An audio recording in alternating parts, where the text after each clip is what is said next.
ibig sabihin ng pag-ibig. Yung una, puro saya, puro kilig, at puro pangako. Pero habang tumatagal, natutunan mong hindi lang pala puro saya ang pagmamahal.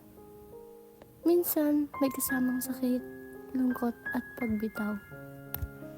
Ako si Shaina, at ito ang kwento ng pag-ibig na nagturo sa akin kung ano ang tunay na pagmamahal. At kung bakit minsan kailangan mo munang mahalin ang sarili mo.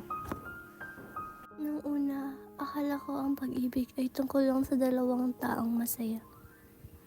Pero dumating sa punto na ako lang ang lumalaban. Ako lang ang umiintindi.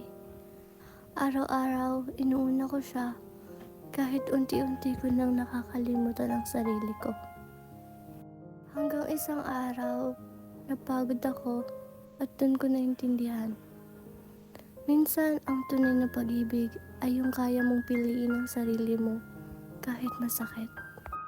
Ang totoong pag-ibig hindi kailangan ipilit. Hindi ito tungkol sa kung sino ang laging tama o mali, kundi kung sino ang marunong magparaya. Pero hindi kailangan nakakalimot magmahal sa sarili. At mula noon, natutunan kong hindi ko kailangan matakot magmahal muli. Basta alam kong buo na ulit ako. Iyon ang moment na nagbago ako. Ang moment na tinuruan akong piliin hindi lang ang puso ko, kundi ang sarili ko. Salamat sa pakikinig. Sana tandaan mo na ang tunay na pag-ibig ay nagsisimula sa sarili.